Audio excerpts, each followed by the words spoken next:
ইন্নাল হামদুলিল্লাহ ওয়াসসালাতু ওয়াসসালামু আলা রাসূলিল্লাহ।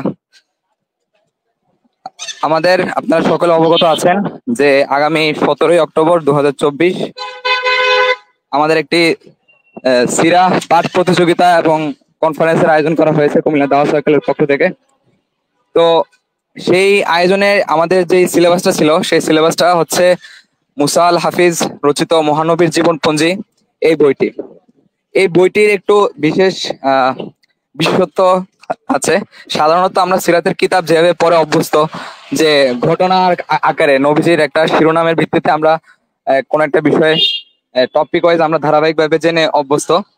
তো এই বইটি হচ্ছে যে বিশেষভাবে নবীজির জীবনের যে সাল ভিত্তিক, এই সাল ভিত্তিক ভিত্তিতে হচ্ছে যে এই বইটা রচিত হয়েছে।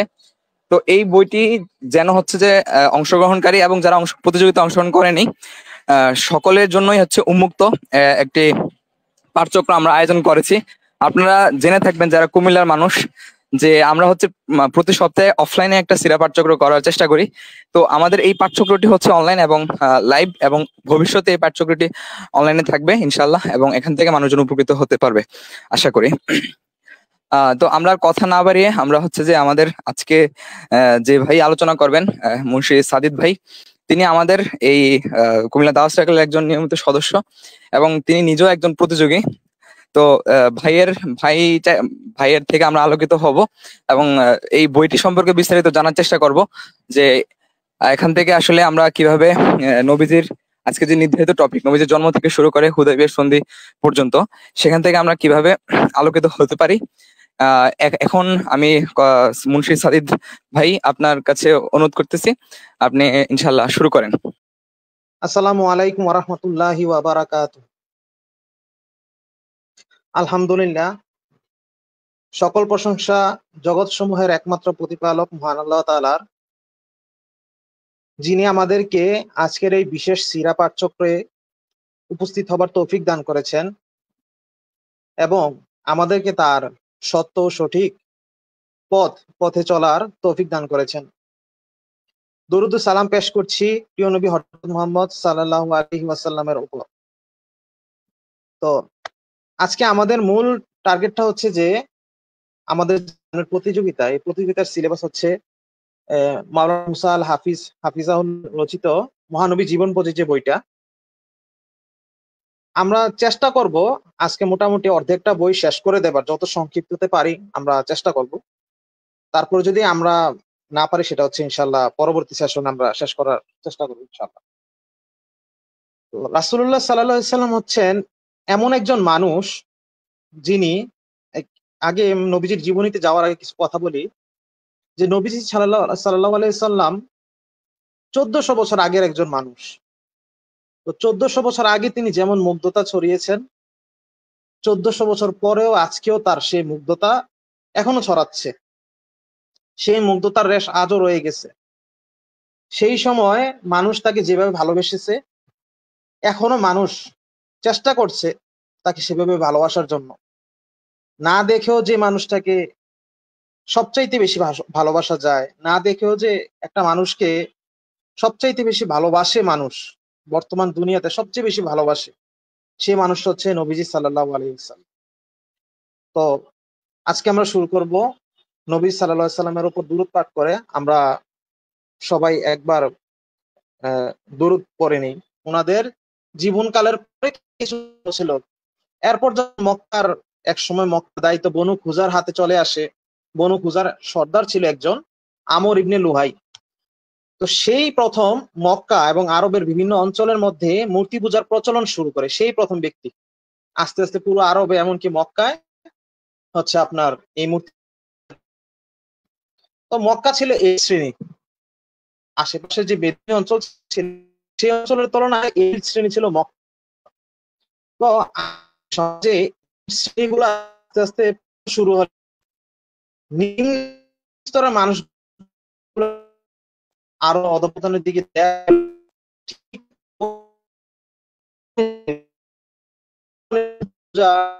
জিনিসটাকে আস্তে আস্তে ওদের দেখা দেখি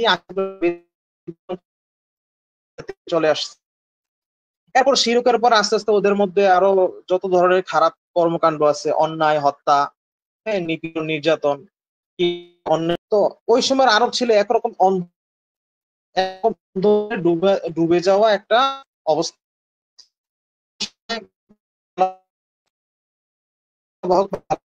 শুধু এই আরব না, বিশ্বকে এত দূর থেকে মানুষ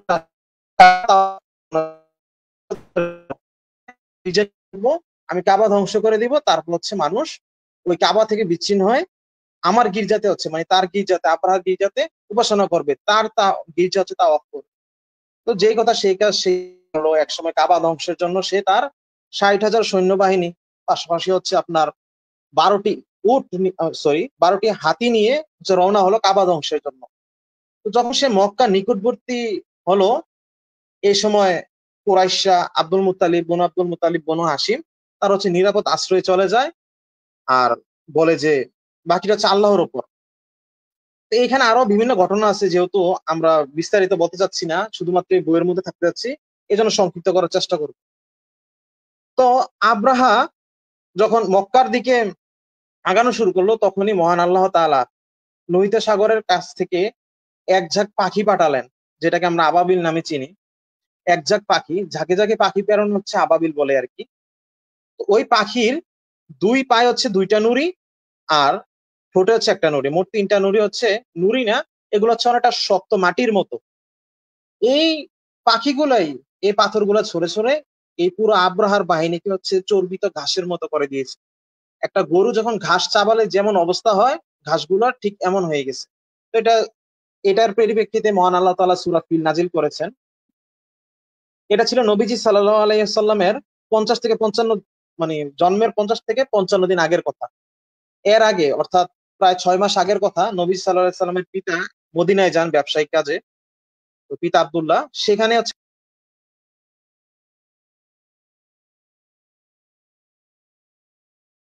সময় তার বয়স ছিল 18 বছর, কেউ বলছে, আবার কেউ বলছে 25 বছর। আর রেখে যাওয়া সম্পদের মধ্যে ছিল 5টা ওট, একটা বকরি, এক পাল বকরি, আর একজন হাবশী দাসী। আমরা জানি ওই দাসীর নাম ছিল বারাকা, আর উপনাম ছিল উম্মে আয়মান। তো এরপর নবীজি সাল্লাল্লাহু আলাইহি সাল্লামের শুভ জন্ম হলো 570 খ্রিস্টাব্দের 19 অক্টোবর, 12ই রবিউল আউয়াল, কেউ বলেছেন 9ই রবিউল আউয়াল, আবার কেউ 8ই রবিউল আউয়াল বলেছেন, কেউ 2 রবিউল আউয়াল বলেছেন। তো লেখক এখানে 12ই রবিউল আউয়ালটাকে হচ্ছে বেশি প্রাধান্য দিয়েছেন। তো নবী সাল্লাল্লাহু আলাইহি সাল্লাম জন্মগ্রহণ করলেন, আর এই ধরার মধ্যে হচ্ছে কি একটা শান্তির বৃষ্টি, মনে হয় যেন একটা শান্তির বৃষ্টি এসে গেল এরকম, মানে সবকিছু কেমন যেন পরিবর্তন হইতে থাকলো। তো জন্ম হওয়ার পর এই জন্মের কিছু বিশেষত্ব আছে, যেমন আহ ওনার মা আমিনা, ওনার মা আমিনার মুখে হচ্ছে এরকম যে উনি দেখছেন যে ওনার উদর থেকে উদর থেকে হচ্ছে একটা আলো প্রজ্বলিত হচ্ছে, সেই আলোতে উনি সিরিয়ার যে বর্ষা আছে ওই বর্ষার প্রাসাদগুলো হচ্ছে উনি উজ্জ্বলভাবে দেখতে পাচ্ছেন এরকম। আরো কিছু হচ্ছে, যেমন কিসরার প্রাসাদ, পারস্যের যে কিসরা ছিল, ওই কিসরার প্রাসাদে একটা ভূকম্পনের সৃষ্টি হয়, যার ফলে হচ্ছে ওই প্রাসাদের 14টা পিলার ধসে যায়। আরো বিভিন্ন ঘটনা ঘটছে এরকম। তো নবী সাল্লাল্লাহু আলাইহি সাল্লামের জন্মের পর তার দাদা নাম রাখছে হচ্ছে মুহাম্মদ, অর্থাৎ প্রশংসিত। তার মানে আশা ছিল এমন যে তার নাতি একসময়, মানে হযরত মুহাম্মদ সাল্লাল্লাহু আলাইহি সাল্লাম একসময় হচ্ছে মানুষের মধ্যে সবচেয়ে প্রশংসিত হবেন। আর তার মা নাম রেখেছেন হচ্ছে আহমাদ, অর্থাৎ সর্বোচ্চ প্রশংসাকারী। আর নবীজি সাল্লাল্লাহু আলাইহি সাল্লামের যে বংশধারা, এই বংশধারার 3টা ভাগ আছে। নবীজি সাল্লাল্লাহু আলাইহি সাল্লামের বংশধারার 3টা ভাগ আছে, এর মধ্যে একটা হচ্ছে বিশুদ্ধ, অর্থাৎ সিরাত গবেষকদের মধ্যে কোনো মত পার্থক্য নেই। আর যে বাকি 2টা আছে ওইটা নিয়ে অনেক মত পার্থক্য আছে। তো নবীজি সাল্লাল্লাহু আলাইহি ওয়াসাল্লামের থেকে শুরু করে আদনান পর্যন্ত, নবীজি সাল্লাল্লাহু আলাইহি ওয়াসাল্লামের পূর্বপুরুষ আদনান, আদনান পর্যন্ত বলা নিয়ে কোনো মতভেদ নেই। তবে আদনান থেকে হযরত ইব্রাহিম আলাইহিস সালাম, এবং ইব্রাহিম আলাইহিস সালাম থেকে এরপর আদম আলাইহিস সালামের মধ্যবর্তী মানুষদের নাম, তারপর হচ্ছে বংশধারা নিয়ে অনেক মতভেদ আছে। তো নবীজি সাল্লাল্লাহু আলাইহি সাল্লামের পিতা ছিল আব্দুল্লাহ, আব্দুল্লাহর পিতা ছিল আব্দুল মুত্তালিব। আব্দুল মুত্তালিব আসলে তার মূল নাম না, আব্দুল মুত্তালিবের মূল নাম হচ্ছে সাইবা। সাইবা হচ্ছে, আরবে সাইবা বলতে বোঝায় যে যাদের চুল সাদা, সাধারণত বৃদ্ধ মানুষের চুল সাদা হয়ে থাকে, সাইবা বলা হয় আর কি। তো উনার হচ্ছে, উনি যখন জন্মগ্রহণ করছেন তখন সাদা চুল নিয়ে জন্মাইছে, ওই কারণে নাম রাখা হয়েছে সাইবা। আর আব্দুল মুত্তালিব রাখা হয়েছে এই কারণে যে সাহেবার বাবা হচ্ছে আপনার ফিলিস্তিনের গাজায়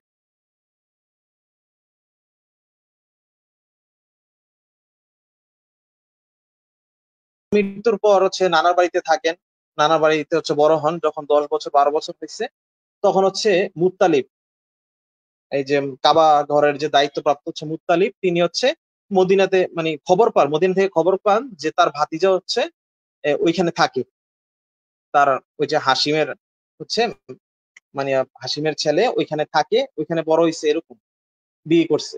তো তারপর ওইখানে যান, ওইখানে গিয়ে মুত্তালিবের মানে হচ্ছে সাইবার আম্মাকে অনেক বুঝিয়ে শুনে বলেন যে দেখো মানে আমারও বয়স হয়ে গেছে, এখন কাবার দায়িত্ব ওকে নিতে হবে, সামনে ও হচ্ছে আমাদের বংশের একটা উজ্জ্বল মুখ। এরপর অনেক কষ্ট হচ্ছে রাজি করাইছেন, আসছে। তো মানুষরা যখন দেখছে যে মুত্তালিবের সাথে একটা ছোট্ট বাচ্চা, তখন তারা ভাবলো যে এটা মনে হয় মুত্তালিবের দাস। এই কারণে ওরা হচ্ছে ডাকাডাকি শুরু করলো যে আব্দুল মুত্তালিব, আব্দুল মুত্তালিব। তো তখন থেকে হচ্ছে সাহেবার নাম আব্দুল মুত্তালিব হয়। এরপর আব্দুল মুত্তালিবের বাবার নাম হচ্ছে হাশেম, হাশেমের মূল নাম হচ্ছে আমর। হাশেম রাখা হয়েছে এই কারণে যে মক্কার হাজিদের জন্য বিশেষ খাবারের ব্যবস্থা করা হতো। তো আমর কি করছে যে ওই বিশেষ খাবার কিছু পরিবর্তন আনছে, স্যুপের সাথে রুটি টুকরা টুকরা করে হচ্ছে সে হাজিদের পরিবেশন করতো। ওই টুকরা টুকরা করা বিধায় তার নাম দেওয়া হচ্ছে হাসিম। এরপর হাসিমের বাবার নাম হচ্ছে আব্দুল মানাফ, আব্দুল মানাফের বাবা হচ্ছে কুসা, এরকম করতে করতে হচ্ছে ইবনু নাজর, ইবনে মাদ, ইবনে আদনান, আপনারা এটা একটু দেখবেন। আর এরপর হচ্ছে দুগ্ধপান। নবীজি সাল্লাল্লাহু আলাইহি সাল্লামের জন্মের পর তার মা কিছুদিন দুধ পান করিয়েছেন, পাশাপাশি হচ্ছে আবুল আহাবের দাসী ছিল সুয়াইবা, সুয়াইবাও কিছুদিন দুধ পান করান। আর তার সপ্তম দিনে আকিকা করা হয়। এরপর এটা দ্বিতীয় হস্তিবর্ষের কথা, 571 কিংবা 72 সালের খ্রিস্টাব্দের কথা। কুরাইশদের একটা নিয়ম ছিল যে ওনাদের মানে জন্ম জন্ম নিয়েছে এমন সন্তানদেরকে হচ্ছে ওরা আপনার দুধ পান করানোর জন্য আর হচ্ছে সুস্থ সবল হিসেবে আরো বেড়ে ওঠার জন্য গ্রাম্য অঞ্চলে পাঠাই দিতেন, যেটা আমরা বেদুইন অঞ্চল বলি আর কি। তো কেন পাঠাই দিতেন, এটা ওদের একটা আলাদা নিয়ম ছিল, মানে একটা নিয়মে পরিণত হয়ে গেছিল একরকম বলা যায়। যে মক্কা ছিল ওই সময়ের বাণিজ্যিক কেন্দ্র, যার ফলে দেখা যায় বিভিন্ন দেশের মানুষ এখানে একত্রিত হইতো, যার ফলে মক্কার যে আরবি ভাষাটা ছিল সেটা তো অনেক পরিবর্তন, অনেক বিকৃতিও ছিল। তো এই কারণে দেখা যাচ্ছে যারা হচ্ছে সম্ভ্রান্ত বংশীয়, তারা নিজেদের সন্তানদের কাছে বিশুদ্ধ আরবি শেখানোর জন্য, পাশাপাশি সুস্থ সবল হয়ে ওঠার জন্য ওই গ্রামাঞ্চলে পাঠাই দিতেন। এছাড়া গ্রামের অঞ্চল শহর অঞ্চল থেকে অনেক ভিন্ন, ওখানকার পরিবেশ হচ্ছে একজন মানুষের সুস্থতা থাকার জন্য একদম পারফেক্ট। এই কারণে হচ্ছে তারা পাঠাই দিত। তো তায়েফের দিকে একটা গোত্র ছিল বনু সাদ গোত্র। এই বনু সাদ গোত্র আপনার একটা কাফেলা হচ্ছে মক্কায় একবার যায়, মানে এই বাচ্চা ভাড়া নেওয়ার জন্য। ওরা তো আসলে অর্থের প্রয়োজনে এই কাজটা করতো আর কি। তো যাওয়ার পরে ওই কাফেলার মধ্যে ছিল হালিমাতুস সাদিয়া নামে একজন মহিলা। তো মোটামুটি সবাই হচ্ছে বাচ্চা নিয়ে নিছে, যে যার মতো হচ্ছে বাচ্চা সংগ্রহ করে ফেলছে। শেষমেশ হচ্ছে হালিমাতুস সাদিয়া বাকি থেকে যায়। তো উনি দেখলো যে আর কোনো ভালো বাচ্চা নেই যারা হচ্ছে সেই পরিমাণ টাকা দিতে পারবে, অর্থ দিতে পারবে। তো তিনি নবী সাল্লাল্লাহু আলাইহি সাল্লামের সামনে আসলেন, একবার চিন্তা করছেন যে নিবেন কিনা। কারণ হচ্ছে কি, মুহাম্মদ সাল্লাল্লাহু আলাইহি সাল্লামের বাবা নেই, যেহেতু ওনার বাবাই নেই তাহলে হচ্ছে ভরণ পোষণ কেমন চলবে বা আর্থিক যে একটা সহযোগিতা কেমন দিবে, এটা নিয়ে একটা প্রশ্ন থেকে যায়। তারপরে হালিমাতুস সাদিয়া তার স্বামীকে বললেন যে দেখো, আমরা আমি তো খালি হাতে ফিরে যেতে পারি না, হ্যাঁ আমি তো খালি হাতে ফিরে যেতে পারি না, এর চেয়ে বড় আমরা ওকে নিয়ে যাই। তখন ওনার স্বামী বলল যে এমনও হতে পারে, নিয়ে যাও, ঠিক আছে আমি একমত, এমন হতে পারে আল্লাহ তাআলা তার মাধ্যমে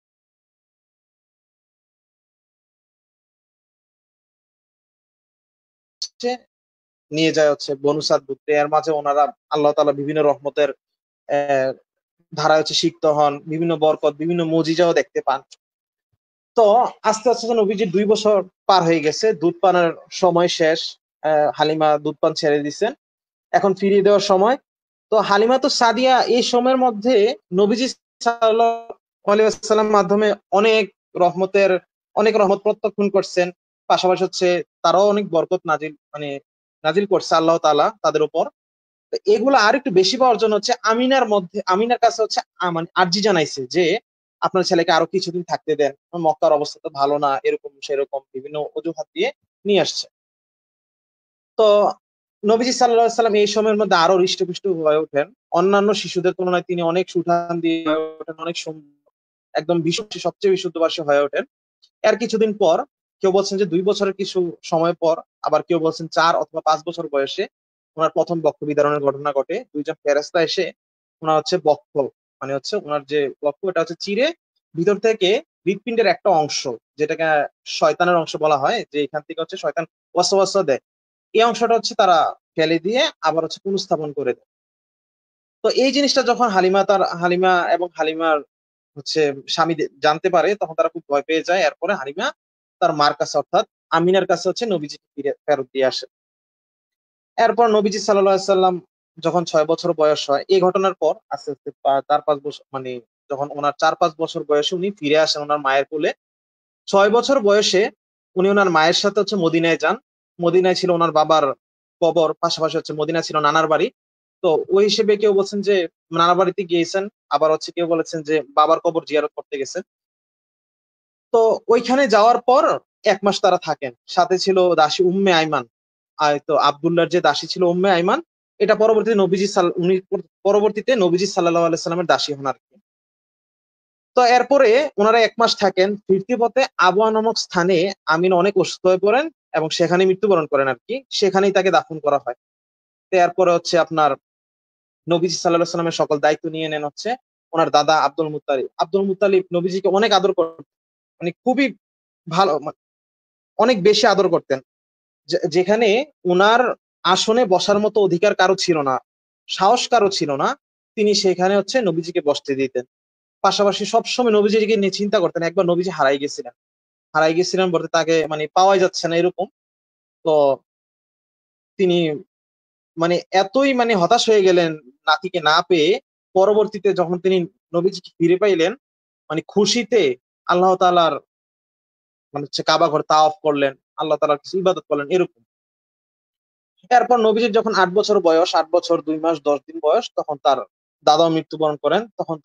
তখন আব্দুল মুত্তালিবের বয়স ছিল ১২০ বছর। এরপর নবীজির সব দায়িত্ব নিয়ে নেন হচ্ছে তার চাচা আবু তালিব।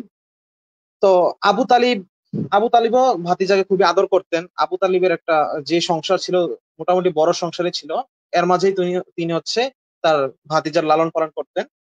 তো আব্দুল মুত্তালিব আব্দুল মুত্তালিবের যে সন্তানরা ছিল, আবু লাহাব বলেন কিংবা ধরেন হামজা বলেন বা হচ্ছে আব্বাস বলেন, উনাদের উনাদের সাথে হচ্ছে আব্দুল মুত্তালিবের আরো যে সন্তানরা ছিল। তো এখানে আব্দুল্লাহ আর হচ্ছে আবু তালিব ছিল আপন ভাই। মানে হচ্ছে আব্দুল মুত্তালিবের একাধিক স্ত্রী ছিল। এখানে আব্দুল্লাহ আর আবু তালিব ছিল আপন ভাই। সেই হিসেবে হচ্ছে আবু তালিবকে ওই দায়িত্বটা দেওয়া হইছে। তো আবু তালিব ভাতিজার প্রতি খুবই গেলেন।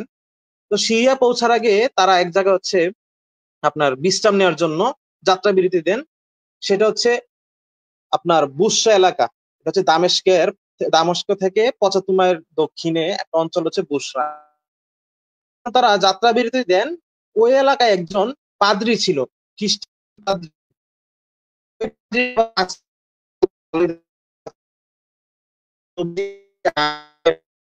আসবে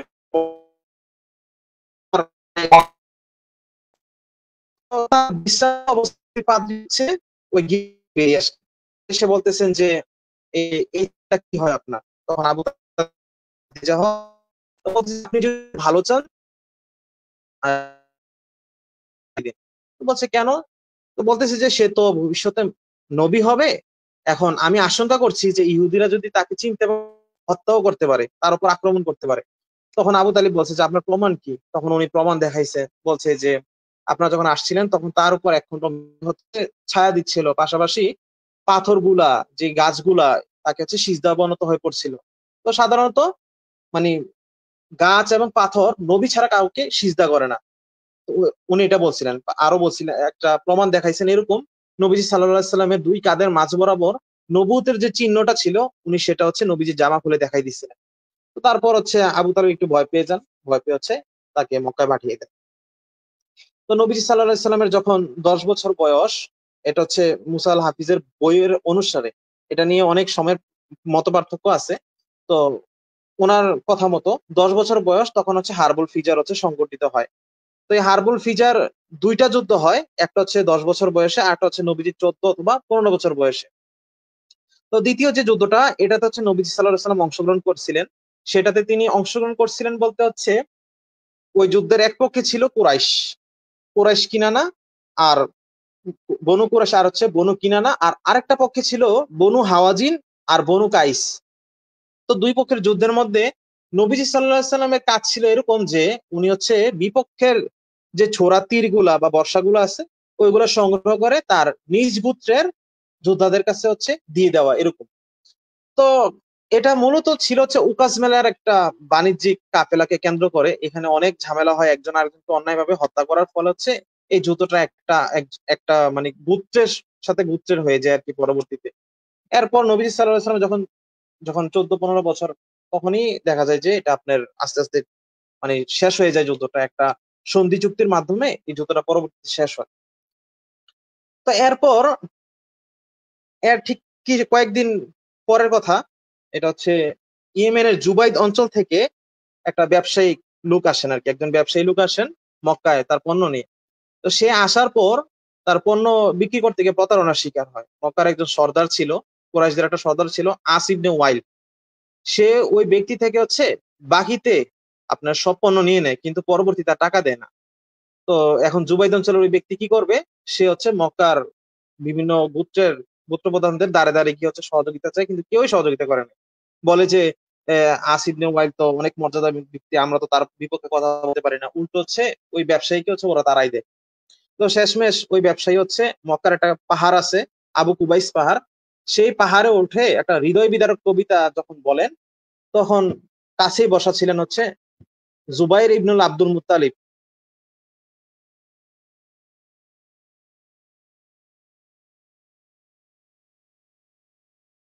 সন্ধি চুক্তি করলেন। হুম।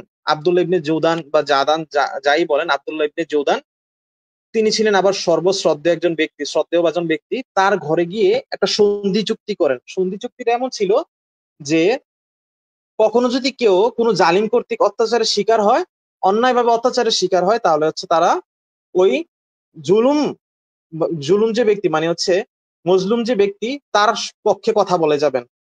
তো এখানে 4টা অঙ্গীকার ছিল যে তারা নিঃস্ব, অসহায় এবং দুর্গত ব্যক্তিদের সাহায্য করবেন, অত্যাচারীকে প্রাণপণে বাধা দিবেন, তাদের থেকে দুর্বলদের রক্ষা করবেন, তারপর হচ্ছে তাদের দেশের শান্তি শৃঙ্খলা শৃঙ্খলা রক্ষা করবেন, পাশাপাশি হচ্ছে বিদেশ থেকে যেসব মানুষ এখানে ব্যবসা করতে আসবেন তাদের মালামাল মান সম্ভ্রম সব রক্ষায় চেষ্টা করবেন।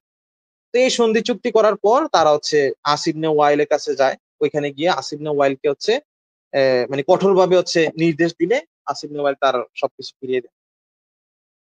সাল্লাম ওই সময় উপস্থিত ছিলেন। ওই যে চুক্তিটা যখন হয়েছিল আব্দুল্লাহ ইবনে জুদানের বাড়িতে, নবীজি সাল্লাল্লাহু আলাইহি ওয়াসাল্লাম তখন সরাসরি উপস্থিত ছিলেন। পরবর্তী নবীজি বললেন যে যখন নবুয়ত পরবর্তী জীবনে নবী সাল্লাল্লাহু আলাইহি ওয়াসাল্লাম বলেন যে এই যে চুক্তিটা, এটা হচ্ছে আমার কাছে আরবের অসংখ্য লাল ওটের মালিক হবার চেয়েও দামি। লাল অনেক দামি।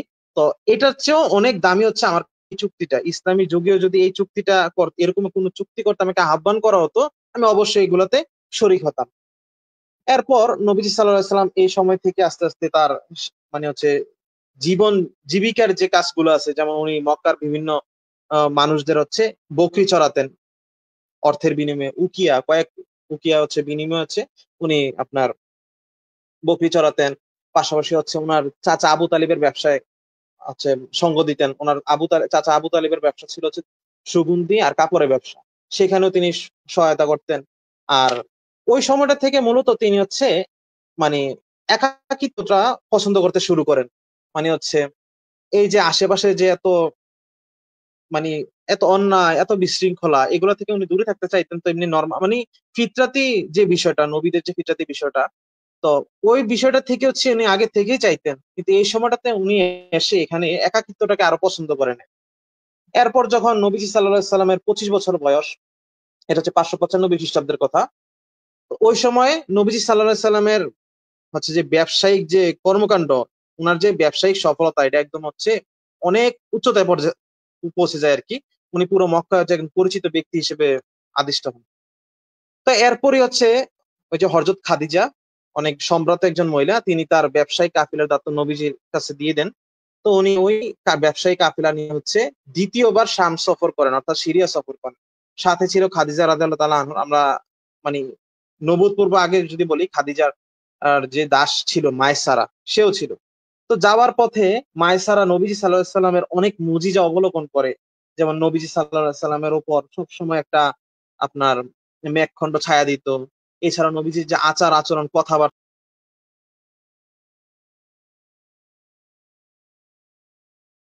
হয়ে পড়ে। তো এরপর তারা যখন ফিরে আসে, তারা যখন আবার মক্কায় ফিরে আসে, তখন মায়সারা খাদিজাকে এগুলো জানায় যে এরকম এরকম মুহাম্মদ তো এরকম, মুহাম্মদের তো হচ্ছে মুহাম্মদ সাল্লাল্লাহু আলাইহি সাল্লামের তো এরকম হচ্ছে মেঘখণ্ড হচ্ছে ছায়া দেয়, হ্যাঁ, গাছ তো তাকে এরকম করে সেরকম করে। তখন খাদিজা রাদিয়াল্লাহু তাআলা আনহা হচ্ছে একটু নবীজির প্রতি হচ্ছে মানে মানে কি বলে আগ্রহ অনুভব করেন। তো এটা তিনি আবার হচ্ছে তার যে চাচাতো ভাই ছিল একজন ওয়ারাকা ইবনে নাওফেল, তিনিও ছিলেন একজন আলেম। আলেম বলতে পূর্ববর্তী যে আসমানি কিতাব সেগুলোর প্রতি হচ্ছে বিশ্বাসী ছিলেন, পাশাপাশি হচ্ছে অনেক বড় আলেম ছিলেন এগুলোর উপর। তো এটা গিয়ে উনি জানান। জানানোর পর ওয়ারাকা ইবনে নাওফেল বলে যে আহ, সে হবে হচ্ছে ভবিষ্যতের নবী এরকম। এর পরবর্তীতে হচ্ছে একটা সময় খাদিজা রাদিয়াল্লাহু তাআলা আনহা হচ্ছে নবীজিকে তার বান্ধবী নাফিসা বিনতে মুনাব্বির মাধ্যমে হচ্ছে বিবাহের প্রস্তাব দেন। তখন নবী সাল্লাল্লাহু আলাইহি সাল্লাম তার চাচাকে জানান, খাদিজা রাদিয়াল্লাহু তাআলা আনহু তার চাচাকে জানান। তো সবার সম্মতিক্রমে হচ্ছে একটা দিন তারিখ ঠিক করে তারা হচ্ছে বিবাহ সম্পন্ন করে। তো বিবাহের দেনমোহর ছিল 20টা ওট। আবার আরেক বর্ণনা মতে হচ্ছে 12 উকিয়া। 12 উকিয়া বলতে হচ্ছে আপনার 480 দিরহাম। তো বিবাহের খুতবা পাঠ করেন হচ্ছে আবু তালিব। এরপর ওই সময় নবীজি সাল্লাল্লাহু আলাইহি সাল্লামের বয়স ছিল হচ্ছে 25, আর খাদিজা রাদিয়াল্লাহু তাআলা আনহুর বয়স ছিল হচ্ছে 40। এখানে একটা, যদিও এই বইটার মধ্যে মানে এটা আলোচনার বিষয় না, তারপর একটু বলি যে কাফের মুশরিক এবং নাস্তিকরা এবং নবী বিদ্বেষীরা এমন একটা কথা বলে যে নবীজি সাল্লাল্লাহু আলাইহি সাল্লাম হচ্ছে লোভের বশবর্তী হয়ে খাদিজা রাদিয়াল্লাহু তাআলা আনহুকে বিয়ে করছিলেন। নাউজুবিল্লাহ। আসলে বিষয়টা এমন না, কখনোই এমন না। দেখেন, আপনি যদি সিরাত বলেন, সিরাতের দিকে দেখেন, সবসময় দেখবেন দেখেন খাদিজা রাদিয়াল্লাহু তাআলা আনহু নবীজিকে প্রস্তাব দিছে। নবীজি কিন্তু খাদিজা রাদিয়াল্লাহু তাআলা আনহুকে প্রস্তাব দেন নাই। উল্টো খাদিজা রাদিয়াল্লাহু তাআলা আনহু তাকে প্রস্তাব দিছেন, পরবর্তীতে তিনি সম্মতি দিছেন। এবং ওদের প্রতি একটা লোভ ছিল। আসলে সম্পদের প্রতি কোনো লোভই ছিল না নবী সাল্লাল্লাহু আলাইহি সাল্লামের। তিনি ঠিকই ওনার ব্যবসায়িক কাফেলার সম্পদ, সহায় সম্পত্তি সবই নবীজিকে দিয়ে দিয়েছিলেন, কিন্তু নবীজি তার নিজের কাছে কিছুই রাখেন নাই। সবকিছু আবার দান সদকা করে দিয়ে দিছিলেন। তার যদি এরকম কোন ইয়া থাকতো, তিনি নিজ থেকে প্রস্তাব দিতেন। হ্যাঁ, খাদিজা রাদিয়াল্লাহু তাআলা আনহু যেখানে হচ্ছে নিজ থেকে প্রস্তাব দিয়েছেন, সেখানে তো এটা প্রশ্ন করাটাই হচ্ছে একটা অমূলক জিনিস আর কি। তো এরপর নবীজি সাল্লাল্লাহু আলাইহি সাল্লাম আস্তে আস্তে যখন 30 বছর বয়সে উপনীত হন,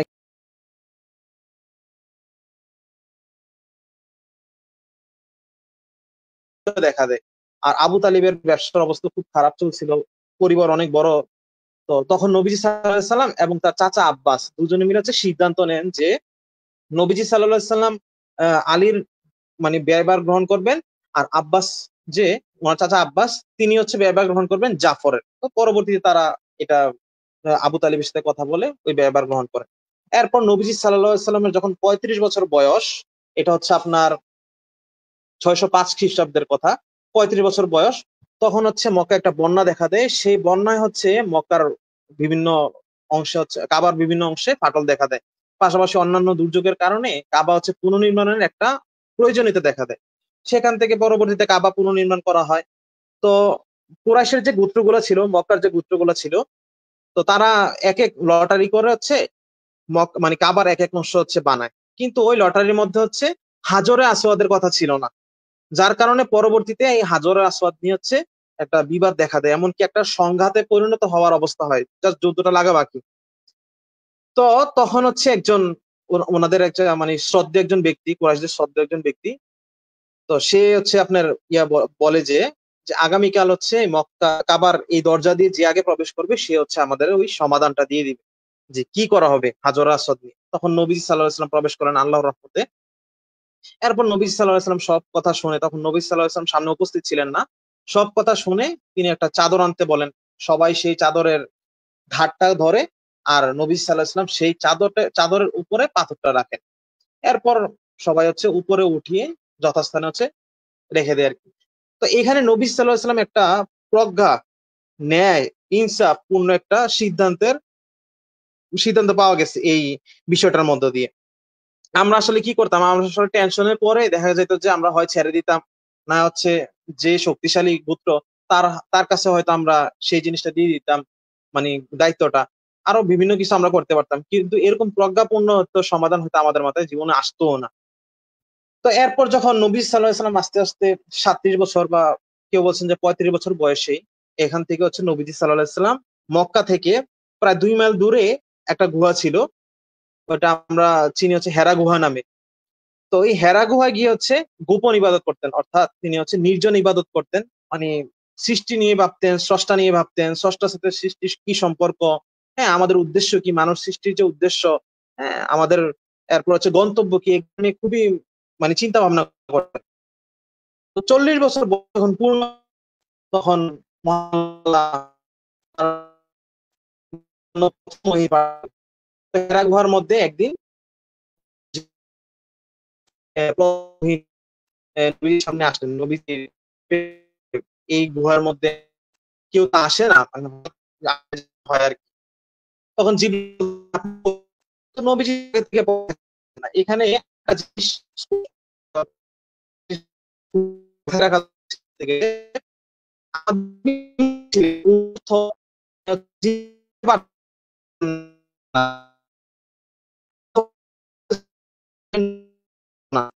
মানে হচ্ছে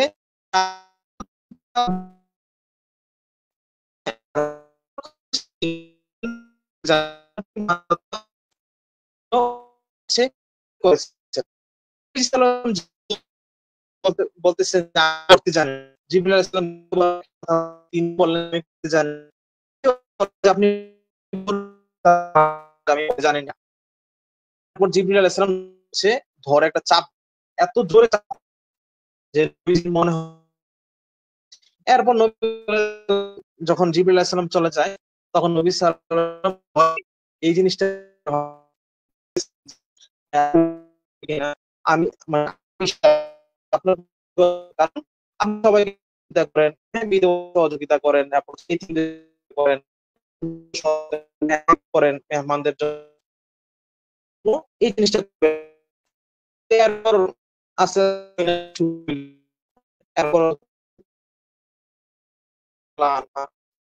তারপর আস্তে আস্তে হারিসা আলী রাদিয়াল্লাহু তাআলা, হযরত হযরত আবু বকরের মাধ্যমে আরো অনেক কিছু ইসলামের মধ্যে ঢুকে, হযরত উসমান, আবার হচ্ছে সাদ ইবনে আবু ওয়াক্কাস, আবু তালহা ইবনে এরকম আরো অনেক ইসলামের মধ্যে। তখন আপনার গোপন গোপন ইসলাম হচ্ছে ইসলাম যে প্রথম বর্ষ নবুয়তের যে প্রথম 3টা ইসলামের দাওয়াত ছিল, এর মধ্যে আল্লাহ তাআলা তো নবীজি সাল্লাল্লাহু আলাইহি সাল্লামের যখন মানে নবুয়তের 3য় বর্ষ, তখন আল্লাহ তাআলা ঘোষণা করলেন যে প্রকাশ্যে দাওয়াত দেওয়ার জন্য। তো ওই সময় থেকে হচ্ছে নবী সাল্লাল্লাহু আলাইহি সাল্লাম প্রকাশ্যে দাওয়াত দেওয়া শুরু করলেন। সাফা পাহাড়ে হচ্ছে একদিন উঠে প্রকাশ্যে দাওয়াত দেওয়া যখন শুরু করছেন, তখন হচ্ছে আবু লাহাব তার দিকে হচ্ছে পাথর ছুড়ে দিলে নবী সাল্লাল্লাহু আলাইহি সাল্লাম খুব কষ্ট পান। ওই জিনিসটার দিকে ইঙ্গিত করে হচ্ছে মহান আল্লাহ তাআলা সূরা লাহাব নাজিল করেন। এরপর আস্তে আস্তে এই 4র্থ বর্ষ 5ম বর্ষ মানে সাহাবীদের উপর, যারা নমুসলিম সাহাবী ছিল, নবী সাল্লাল্লাহু আলাইহি সাল্লাম ছিল, তাদের উপর তো অন্যায় অত্যাচার তো ছিলই, নবীজিকে অপমান করতো, অপবাদ দেওয়া হইতো, পাশাপাশি হচ্ছে শারীরিক ভাবে বিভিন্ন নির্যাতন করা হইতো। তো এর মাঝে নবুয়তের 5ম বর্ষে হচ্ছে আপনার হিজরতের বিধান নাজিল হয়। পরবর্তীতে প্রথমবারের মতো নবী সাল্লাল্লাহু আলাইহি সাল্লামের কিছু সাহাবী, 16 অথবা 17 জন সাহাবী হচ্ছে আবিসিনিয়া প্রথমবারের মতো হিজরত করে।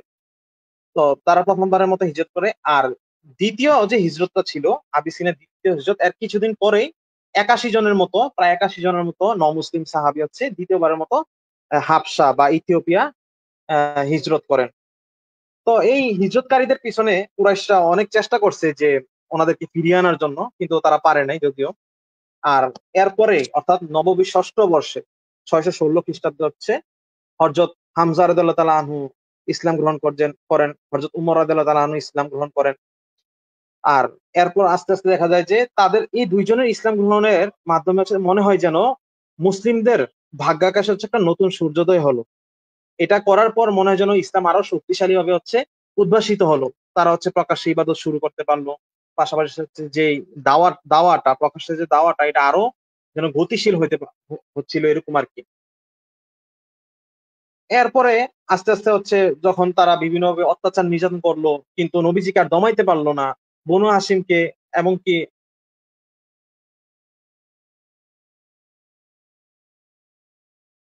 সিদ্ধান্ত নিল যে বনু হাসিমকে হচ্ছে বয়কট করবে। তো তারা পুরো বনু হাসিমকে হচ্ছে শিয়াবে আবু তালিব নামক একটা উপত্যকা হচ্ছে বয়কট করে ফেলে, অর্থাৎ অবরুদ্ধ করে ফেলছে। তাদেরকে সামাজিক, অর্থনৈতিক, হ্যাঁ, সব দিক দিয়ে হচ্ছে মানে একদম শেষ করে দিয়েছে, মানে একদম বন্ধ করে ফেলেছে, অবরুদ্ধ করে ফেলছে। তো এটা ছিল নবুয়তের ৭ম বর্ষের কথা। ঠিক এর মধ্যে তারা অনেক কষ্টের শিকার হয়, এমনকি খাবারের অভাবে, খাদ্যের অভাবে দেখা গেছে যে সাহাবীরা, মুসলিমরা, এমনকি বনু হাশিমের লোকেরা হচ্ছে গাছের পাতা পর্যন্ত খাইছে। আর নবমী ১০ম বর্ষে কিছু মানুষের উদারতার কারণে, উদারতা যখন ইয়ে হচ্ছে, তখন তারা সিদ্ধান্ত নিছে যে এই জিনিসটা আসলে ঠিক হচ্ছে না। বনু হাশিমের প্রতি, তারা তো আমাদের আত্মীয়, তারা আমাদের ভাই, হ্যাঁ, আমাদের প্রতিবেশী, এই জিনিসটা ঠিক হচ্ছে না। তখন তারা এই বয়কট নামাটা হচ্ছে বন্ধ করার জন্য বা হচ্ছে শেষ করে দেওয়ার জন্য উদ্যত হয়। এছাড়াও আল্লাহর একটা রহমত ছিল, মহান আল্লাহ তাআলা নবী সাল্লাল্লাহু আলাইহি সাল্লামকে ওহী পাঠিয়ে, হ্যাঁ, নিশ্চিত করেন যে খুব শীঘ্রই হচ্ছে এই বয়কট শেষ হতে যাচ্ছে। তো একদিন এই বয়কটও শেষ হয়, নবী সাল্লাল্লাহু আলাইহি সাল্লাম এবং বনু হাশিম মুক্তি পায়। তো এই বয়কট থেকে মুক্তি পাওয়ার ঠিক ৬ মাস পর হযরত মুহাম্মদ সাল্লাল্লাহু আলাইহি সাল্লামের যে চাচা আবু তালিব মৃত্যুবরণ করেন, খুব অসুস্থ হয়ে মৃত্যুবরণ করেন। আবু তালিবের তো এই জিনিসটা খুবই কষ্ট যে নবী সাল্লাল্লাহু আলাইহি সাল্লামকে এতদিন যে লোকটা নিরাপত্তা দিয়েছিলেন, হ্যাঁ, কুরাইশদের হাত থেকে নিরাপত্তা দিছেন, পাশাপাশি হচ্ছে মানে সব দিক দিয়ে আগলে রাখছেন। সেই লোকটা মারা যাওয়ার পর নবী সাল্লাল্লাহু আলাইহি সাল্লাম স্বাভাবিকভাবে একটু হতাশায় ডুবে গেছেন। একরকম মানে খুব কষ্ট পাইছেন। এ সময় থেকে হচ্ছে কুরাইশরা একটা সুযোগ পেয়ে গেছে যে নবীজিকে আরো কিভাবে হচ্ছে নির্যাতন করা যায়, নিপীড়ন করা যায়, তার উপর অত্যাচার কিভাবে স্টিমুলার চালানো যায়। তো এর ঠিক ২ মাস পর, পরে হচ্ছে উম্মুল মুমিনিন হযরত খাদিজা রাদিয়াল্লাহু তাআলা আনহাও মৃত্যুবরণ করেন। এই জিনিসটা নবীজির মনে হচ্ছে আরো দাগ কাটে। তো নবী সাল্লাল্লাহু আলাইহি ওয়াসাল্লাম একদম মানে একা হয়ে যান আরকি। তো এরপর নবী সাল্লাল্লাহু আলাইহি সাল্লাম যখন দেখতেছেন যে কুরাইশ খুবই অত্যাচার বাড়িয়ে দিছে, এখানে মক্কায় আর টিকে থাকা যাচ্ছে না, তখন নবীজি সিদ্ধান্ত নেন যে তিনি তায়েফ গমন করবেন। এরপর নবুয়তের একাদশ বর্ষে, কেউ বলছেন যে নবুয়তের ১০ম বর্ষের শাওয়ালে তিনি হচ্ছে তায়েফ গমন করেন। কিন্তু সেখানে যে তিনি ইসলামের দাওয়াত দেন, ১০ দিন অবস্থান করেন, সেখানের মানুষরা তার প্রতি এমন আচরণ করে মানে বলার মতো না। নবী সাল্লাল্লাহু আলাইহি সাল্লামকে তারা তো ইসলাম গ্রহণ করেন, একটা ঠিক আছে, একটা কথা মানলো না। কিন্তু উপহাসও করে, অপমান করে, এটাও ঠিক আছে মানলাম। কিন্তু নবীজির উপর যখন পাথর আঘাত তারা করতে থাকলো, মানে এটা খুবই মানে রূঢ়ভাবে তারা এই আচরণটা করছে। নবীজি সাল্লাল্লাহু আলাইহি সাল্লামকে পাথর মারতে, মারতে হচ্ছে আপনার ক্ষতবিক্ষত করে ফেলছে। নবীজির মুখের মধ্যে ক্ষতের সৃষ্টি হইছে। হ্যাঁ? এরপর হচ্ছে উনার সাথে ছিল, নবীজির সাথে ছিল তার যায়েদ ইবনে হারিসা, সাহাবী যায়েদ ইবনে হারিসা ছিল। যায়েদেরও আপনার হচ্ছে মুখ ক্ষতবিক্ষত হয়ে গেছে। তো নবীজি সাল্লাল্লাহু আলাইহি সাল্লামের পা দিয়ে হচ্ছে মানে গড়গড়িয়ে রক্ত পড়ছে। এমন অবস্থা হচ্ছে নবী সাল্লাল্লাহু আলাইহি সাল্লাম একসময় অজ্ঞান হয়ে গেছে। ওই মানুষগুলোর অত্যাচার, মানুষগুলোর যে পাথরের আঘাত, এই আঘাতে নবী সাল্লাল্লাহু আলাইহি ওয়াসাল্লাম একবার মানে অজ্ঞানী হয়ে গেছে। তো যায়েদ এটা সইতে পারেন নাই। যায়েদ পরবর্তী নবীজিকে মানে পিঠে নিয়ে তারপর হচ্ছে ওইখান থেকে ৩ মাইল দূরের একটা আঙ্গুর বাগানে আশ্রয় নেন। তো এই জায়গাটা এখনো আছে। আপনারা সার্চ দিলেও পাবেন, অথবা আপনারা যদি কেউ মক্কা মদিনা যদি গিয়ে থাকেন বা তায়েফ গিয়ে থাকেন, সেখানেও দেখবেন যে এই অংশটাতে এখন নবীজির স্মৃতি বিজড়িত যে তায়েফ, এখানে একটা মসজিদ নির্মাণ করা হইছে। তো এখানে হচ্ছে একজন দাস হচ্ছে নবীজির ইসলাম গ্রহণ করে। তো ওই অংশটাতে এখন একটা মসজিদ নির্মাণ করা হইছে। তো এই যে অত্যাচার, এই যে নিপীড়ন, এর মাঝখানে ওই যে দাসের ইসলাম গ্রহণটা ছিল নবীজির জন্য একটা মানে হালকা একটা খুশির সংবাদ, এই আরকি। এই সময়ের মাঝে হচ্ছে নবী সাল্লাল্লাহু আলাইহি সাল্লাম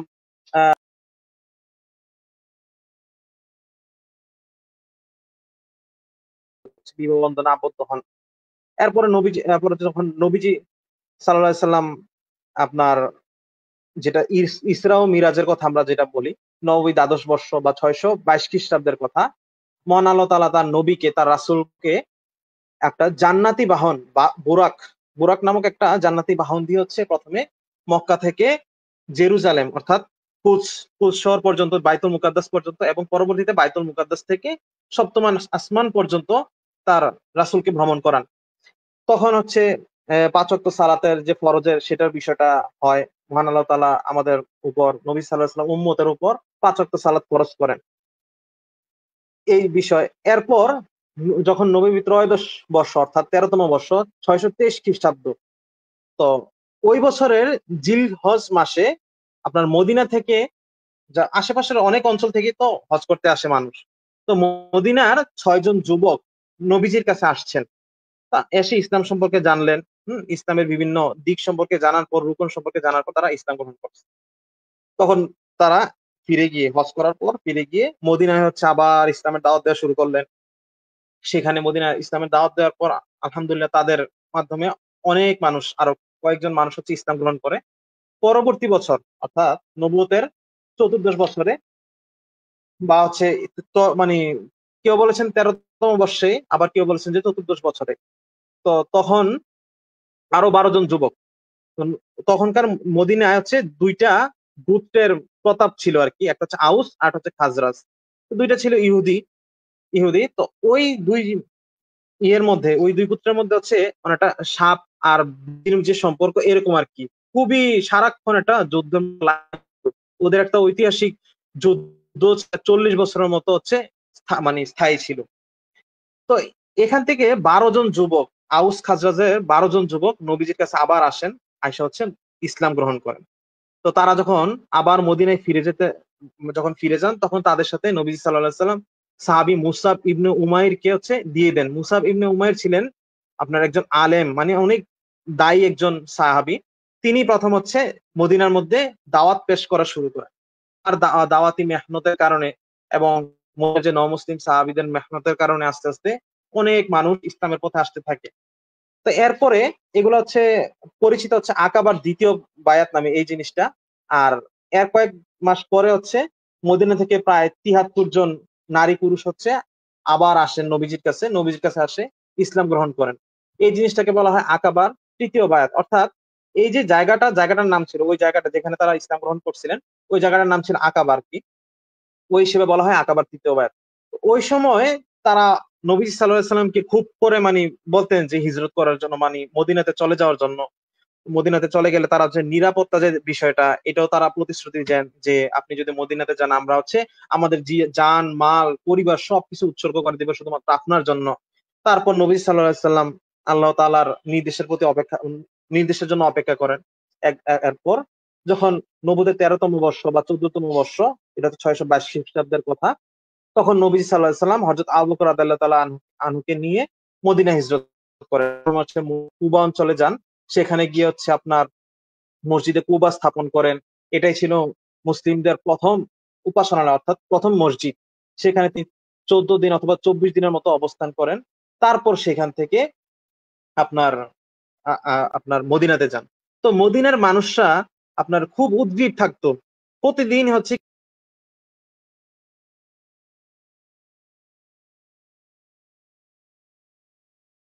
এই গরম, কাঠফাটা রোদ, তারপর হচ্ছে নিচে হচ্ছে বালু, উত্তপ্ত বালু। যখন নিজেদের ধৈর্যের সীমা একদম ছাড়াই যেত, তখন তারা হচ্ছে ঘরের মধ্যে ফিরে যেত। তো প্রতিদিন তারা এই নবীজির জন্য অপেক্ষা। তো একবার এক ইহুদি তার ঘরের ছাদে বা কোথাও যে কাজ করতেছিলেন, তখন তিনি দূর থেকে দেখছেন যে কেউ আসতেছে। তো তখন বলতেছে যে হে মদিনা, তখন পুরা মদিনা হচ্ছে মানে মানে কি বলবো, নবীজিকে দেখার জন্য হচ্ছে আপনার একদম নারী শিশু আবাল বৃদ্ধ বনিতা যারা ছিল সবাই হচ্ছে বেরিয়ে গেছেন নবীজিকে আহ্বান করার জন্য, সাদরে গ্রহণ করার জন্য। এরপর নবীজি মদিনায় প্রবেশ করেন, সেখানে মসজিদে নববী নির্মাণ করেন। মসজিদে নববী নির্মাণের যে জায়গাটা, এটা দুইটা মানে কিশোর বয়সী বা ছেলের ছিল। তো তারা নবীজিকে বলছিল যে আমরা আপনাকে এটা এমনিতেই দিয়ে দিলাম। তখন নবীজি বলল না। তখন এরপর নবী সাল্লাল্লাহু আলাইহি ওয়াসাল্লাম অর্থের বিনিময়ে তাদের থেকে এই জায়গাটা কিনে পরবর্তী মসজিদে নববী নির্মাণ করেন। এই সময়ের মধ্যে হযরত সালমান ফার্সি, আব্দুল্লাহ ইবনে সালাম, এরপর আরো কিছু মানুষ হচ্ছে ইসলাম গ্রহণ করে মদিনায় আসেন। এই সময় আবার আরেকটা কাজ হয় যে জোহর, আসর এবং এশারের যে ফরজ নামাজ যে 2 রাকাত ছিল, এখানে 4 রাকাত নির্ধারিত করা হয়। এরপর নবী সাল্লাল্লাহু আলাইহি সাল্লামের উপর কয়েক মাস পরের কথা, হিজরতের কয়েক মাস পরের কথা, নবী সাল্লাল্লাহু আলাইহি সাল্লামের উপর মহান আল্লাহ তাআলা জিহাদের জিহাদের হচ্ছে আয়াত নাজিল করেন। এরপর থেকে দ্বিতীয় হিজরিতে নবী সাল্লাল্লাহু আলাইহি সাল্লাম কে বলছেন প্রথম, কে বলছেন দ্বিতীয়, এই সময় থেকে হচ্ছে জিহাদ গুলা শুরু করে। তো দ্বিতীয় হিজরিটা ওই সময় রাদিয়াল্লাহু তাআলা আনহুর সাথে আনহার শুভ বিবাহ সম্প্রদায়, রোজা রাখার বিধান এগুলা নাজিল হয়, পাশাপাশি যাকাত ফরজ করা হয়। তারপর হচ্ছে ফিতরা, যে ফিতর হচ্ছে ঈদের সময়, যে ঈদের সময় যে আমরা ফিতরা বলি, এটার আয়াত নাজিল হয়। তা হচ্ছে আপনার আশুরার রোজা রাখেন নবী সাল্লাল্লাহু আলাইহি ওয়াসাল্লাম তখন থেকে, এবং সাহাবীদেরকে উদ্বুদ্ধ করেন। আর আমাদের যে আগের কিবলা ছিল বাইতুল মুকাদ্দাস, সেই কিবলাটা পরিবর্তন করে আমাদের মানে বর্তমান কিবলা অর্থাৎ মক্কার কাবা শরীফের দিকে হচ্ছে ঘুরিয়ে দেওয়া হয়, মানে আয়াত নাজিল হয়। এই জিনিসটাও হয় দ্বিতীয় 15 শাবানে। এই সময়ের কিছুকাল পরে হচ্ছে বদর যুদ্ধ সংঘটিত হয়। কাফেলার কুরাইশে হচ্ছে আবু জাহেল হচ্ছে মদিনায় আক্রমণ করার জন্য আসছেন। তো নবী সাল্লাল্লাহু আলাইহি ওয়াসাল্লাম 313 জন সৈন্য নিয়ে দুই যখন দুই দলের মধ্যে সংঘর্ষ হয়, মহান আল্লাহ তাআলা বাহিনী, তার বিশেষ বাহিনী হচ্ছে নাজিল করেন, রহমত নাজিল করেন, বিশেষ বাহিনী নাজিল করে হচ্ছে মুসলিমদের বিজয় সুনিশ্চিত করেন। তো এরপর হচ্ছে আস্তে আস্তে সব যত সারিয়া যত গাজওয়া আছে আস্তে আস্তে শুরু হতে থাকে। এখান থেকে আপনার যদি আমি দেখাই,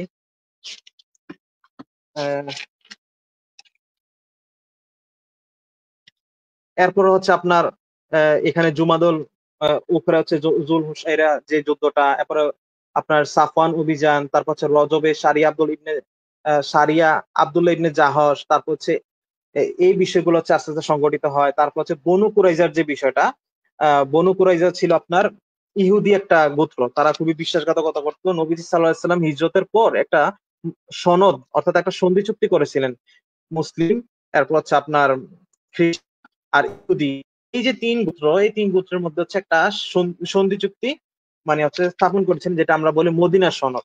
তো এইখানে নবীজি সাল্লাল্লাহু আলাইহি সাল্লামের হচ্ছে সকল ধর্মের সকল মানুষের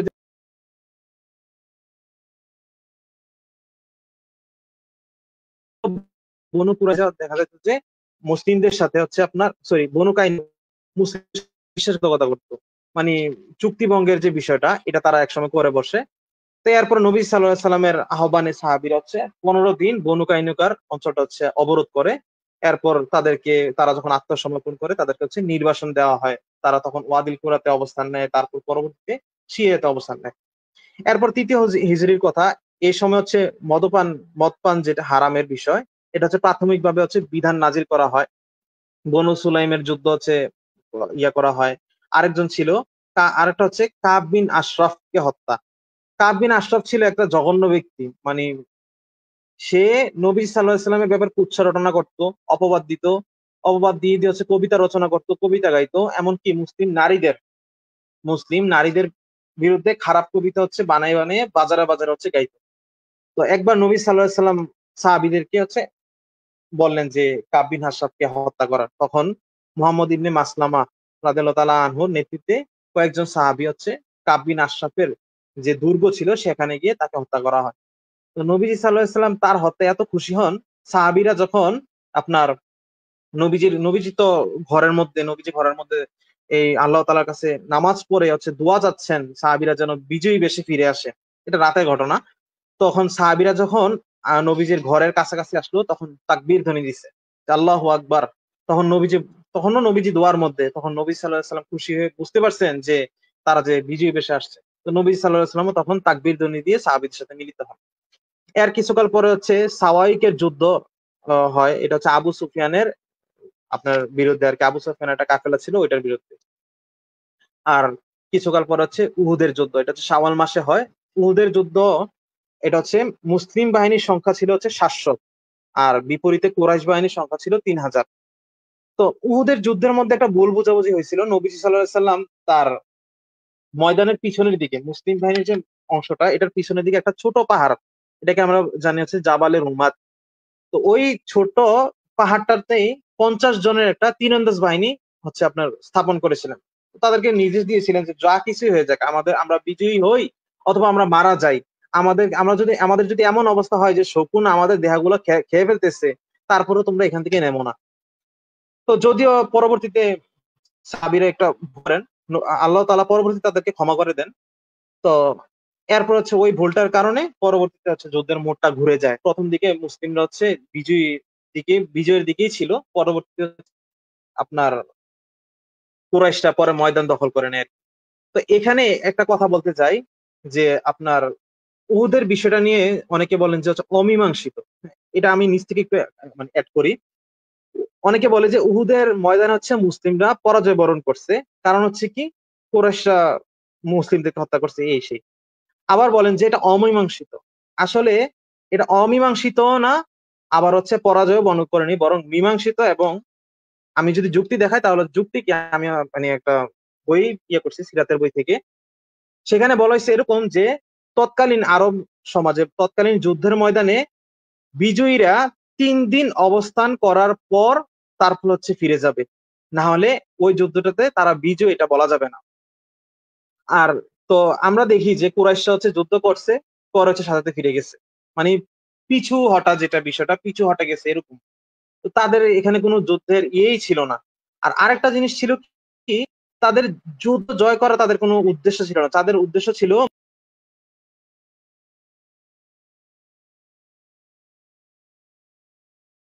আরেকটা জিনিস, যুদ্ধে জয়ী হওয়ার একটা লক্ষণ হচ্ছে গনিমতের যে বিষয়টা, গনিমত নেওয়া। তো কুরাইশরা এটা কিছুই করে নাই। যদিও মুসলিমরা প্রথম দিকে গনিমত সংগ্রহ করছে, কিন্তু কুরাইশরা এর কিছুই করে নাই। উল্টা কুরাইশরা হচ্ছে কি পিছু হটে মক্কার দিকে ছুটে গেছে। তো আমরা একদিক দিয়ে হচ্ছে এটা বলতে পারি যে উহুদের ময়দানে হয়তো কেউ কেউ বলেন যে অমীমাংসিত, কিন্তু এটা মূলত বিজয় হয়েছে মুসলিমদেরই। তো এই যুদ্ধের মধ্যে 70 জন সাহাবী হচ্ছে শহীদ হন। তো তাদের এর মধ্যে হচ্ছে হযরত হামজা রাদিয়াল্লাহু তাআলা আনহু ছিলেন। হ্যাঁ, আমরা জানি যে হিন্দ, আবু সুফিয়ানের স্ত্রী হিন্দ তাকে খুবই বিকৃত করে ফেলছিল, যদিও হিন্দ পরবর্তীতে মুসলিম হন। এরপর 625 খ্রিস্টাব্দের কথা, এটা হচ্ছে চতুর্থ হিজরি, সফর মাসে হচ্ছে আদল কারা গোত্র, এটা হচ্ছে একটা খুবই হৃদয় বিদারক একটা ঘটনা, রাজির ঘটনা নামে আমরা চিনি। এই সময় আদল কারা গোত্র হচ্ছে নবী সাল্লাল্লাহু আলাইহি ওয়াসাল্লামের কাছে আসে, আয়েশা বলতেছে যে আমরা মুসলিম হলাম এবং আমাদের অঞ্চল হচ্ছে ইসলামের দাওয়াত দেওয়ার জন্য এবং ইসলাম শিখানোর জন্য আপনি কিছু আলেম দেন, অর্থাৎ কিছু সাহাবী আপনার প্রেরণ করুন। তখন নবী সাল্লাল্লাহু আলাইহি ওয়াসাল্লাম 10 জন সাহাবী প্রেরণ করেন। কিন্তু তারা তাদের ওই অঞ্চলে পৌঁছানোর আগেই সাহাবীদের সাথে বিশ্বাসঘাতকতা করে সবাইকে হচ্ছে হত্যা করে ফেলে। এর কয়েকদিন পরে, অর্থাৎ এই মাসেই কয়েকদিন পরে আরো একটা গোত্র বনু কিলাব, তারাও নবীজি সাল্লাল্লাহু আলাইহি ওয়াসাল্লামের কাছে এসে একই কথা বলে যে আপনি যদি নাজদের দিকে, হ্যাঁ, আপনার কিছু সাহাবী পাঠান তাহলে হচ্ছে ইসলামের দাওয়াতটা হতো সুবিধা হবে বা হচ্ছে আরেকটু সুন্দর হবে এরকম। তো নবীজি সাল্লাল্লাহু আলাইহি ওয়াসাল্লাম 70 জন সাহাবী পাঠান। কিন্তু বীরে মাউনা নামক স্থানে আসার পর তারা ওই একইভাবে বিশ্বাসঘাতকতা করে সকল সাহাবীকে হচ্ছে শহীদ করে ফেলে। তো এরপরে হচ্ছে জিলকদে আপনার শুক্রবারের দিনটা, এটা হচ্ছে পর্দার বিধান নাজিল হয়, মদ্যপান নিষিদ্ধ হয়। হ্যাঁ, এরপর হচ্ছে এখানে বনু নাজিরও ছিল মদিনার একটা ইহুদি গোত্র, তারাও বিশ্বাসঘাতকতা করতো। তো এই সময় নবীজি সাল্লাল্লাহু আলাইহি ওয়াসাল্লাম বনু নাজিরকে হচ্ছে অবরোধ করার একটা সিদ্ধান্ত নেন, 2 সপ্তাহের মতো অবরোধ করেন। তো তারপর তারা যখন হচ্ছে মানে আপনার আত্মসমর্পণ করে, তাদেরকে খাইবারে নির্বাসনে পাঠানো হয়। এর কিছুকাল পরে হচ্ছে নবী সাল্লাল্লাহু আলাইহি ওয়াসাল্লাম উম্মে সালামা রাদিয়াল্লাহু তাআলা আনার সাথে হচ্ছে বিবাহ বন্ধনে আবদ্ধ হন। এটার প্রেক্ষাপট হচ্ছে উম্মে সালামার স্বামী ছিল সাকরান রাদিয়াল্লাহু তাআলা আনহু। তো তিনি হাবশা থেকে ফিরতে, ওই যে প্রথম যে একটা দল আপনার হাবশা হিজরত করেছিল, তো ওই হাবশা থেকে ফেরার সময় হচ্ছে মৃত্যুবরণ করে। তো এখন উম্মে সালামা রাদিয়াল্লাহু তাআলা আনহা তো বিধবা হয়ে গেছেন, বয়সও বেশি হয়ে গেছে। তার দায়িত্ব গ্রহণ, আবার সাহাবীর প্রতি যে একটা আলাদা সম্মান মর্যাদা, ওইটা বোঝা মানে রাখার জন্য মহানবী সাল্লাল্লাহু আলাইহি ওয়াসাল্লাম উম্মে সালামা রাদিয়াল্লাহু তাআলা আনহাকে মানে বিয়ে করেন। এরপর পঞ্চম হিজরির কথা, যখন বনু নাজিরকে হচ্ছে আপনার ওই যে নির্বাসনে পাঠানো হয় খাইবারে, এর ঠিক 7 মাস পরের কথা, আপনার আহজাবের যুদ্ধ বা হচ্ছে খন্দকের যুদ্ধ সংঘটিত হয়। এটা হচ্ছে যে কুরাইশদের একটা দল, এটা হচ্ছে প্রায় 6,000, আর আবু সুফিয়ানের নেতৃত্বে 6,000-এর একটা সৈন্যবাহিনীর দল, আর বনু গাতফানের হচ্ছে 4,000 সৈন্যবাহিনী, মোট 10,000 সৈন্যবাহিনী মদিনাকে হচ্ছে শেষ করে দেওয়ার জন্য, ধ্বংস করে দেওয়ার জন্য মদিনা অবরোধ করে। তো যদিও তারা পারে নাই, মদিনার 3 দিকে ছিল একটা মানে আল্লাহ তাআলা মানে মদিনাকে এমন ভাবে হয়তো তৈরি করছিলেন যে মদিনার দুই পাশে ছিল পাহাড় আর এক পাশে ছিল ঘন খেজুর বাগান, যার ফলে এই তিন দিক দিয়ে তারা আক্রমণ করার কোনো মানে সুযোগই পায় নাই। তো একদিক যেটা ছিল এটা ছিল খোলা। তো পরবর্তীতে নবী সাল্লাল্লাহু আলাইহি ওয়াসাল্লাম যখন সাহাবীদের সাথে কথা বলেন যে কি করা উচিত, তখন সালমান ফার্সি রাদিয়াল্লাহু তাআলা আনহু বলেন যে ইয়া রাসূলুল্লাহ, আপনি এখানে হচ্ছে খন্দক বা হচ্ছে পরীক্ষা নির্মাণ করুন।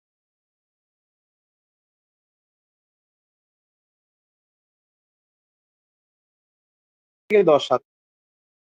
তো সাহাবীরা মিলে হচ্ছে পরীক্ষা খনন করেন। এরপর অনেক দিন, প্রায় হচ্ছে আপনার ১ মাসের মতো হচ্ছে এখানে অবরোধ করার পর তারা কিছুই করতে পারে নাই। মানে কুরাইশরা কিছুই করতে পারে নাই। উল্টো হচ্ছে লাঞ্ছিত এবং পরাজয় বেশে হচ্ছে তারা মক্কায় ফিরে গেছে। মহান আল্লাহ তাআলা তার মানে মরু ঝঞ্ঝা বা হচ্ছে মরু ঝড় প্রেরণ করে হচ্ছে তাদেরকে হচ্ছে একদম শেষ করে দেন। মানে তাদের মনোবল, পাশাপাশি তাদের যে রসদ ছিল, যুদ্ধের রসদ সবকিছু নষ্ট করে দেন। তো সেখান থেকে তারা ফিরে যায়। এরপর বনু কুরাইজার যে বিষয়টা, বনু কুরাইজাও ছিল আপনার মদিনা নিকটবর্তী একটা মানে গোত্র অঞ্চল বলতে পারেন, ইহুদি গোত্র। তারাও মুসলিমদের সাথে বিশ্বাসঘাতকতা করত।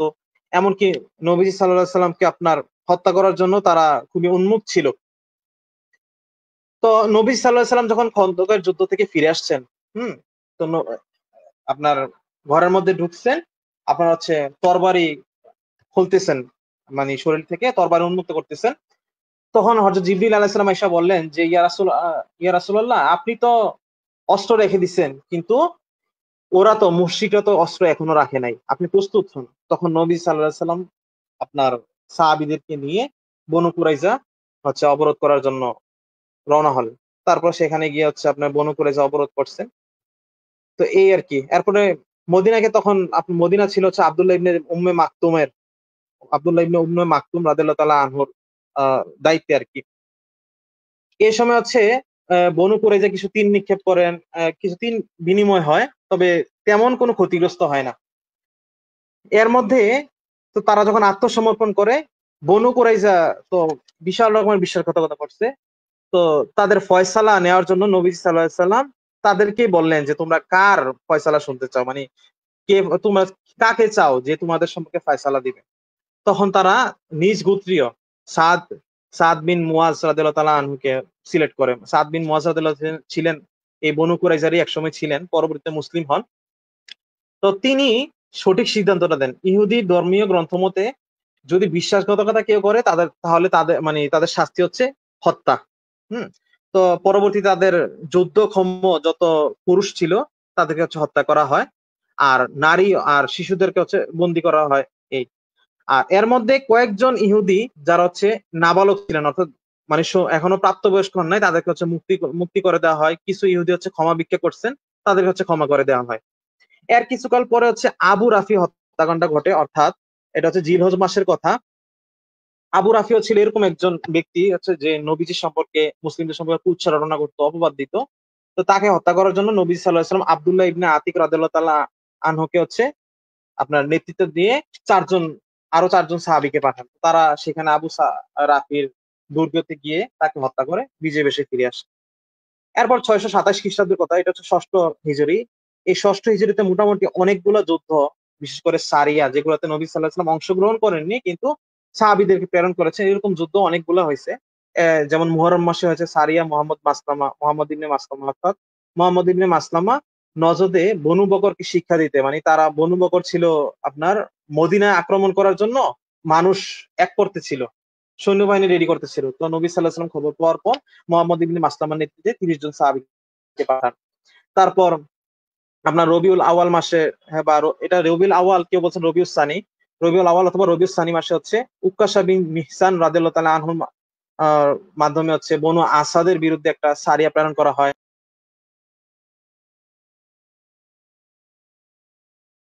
আরেকটা হচ্ছে আপনার কি বলে সারিয়া প্রেরণ করা হয়, কিন্তু সেখানে হচ্ছে আপনার ওই সাহাবীদের সবাইকে হচ্ছে হত্যা করা হয়, শুধুমাত্র মুহাম্মদ ইবনে মাসলামার ছাড়া।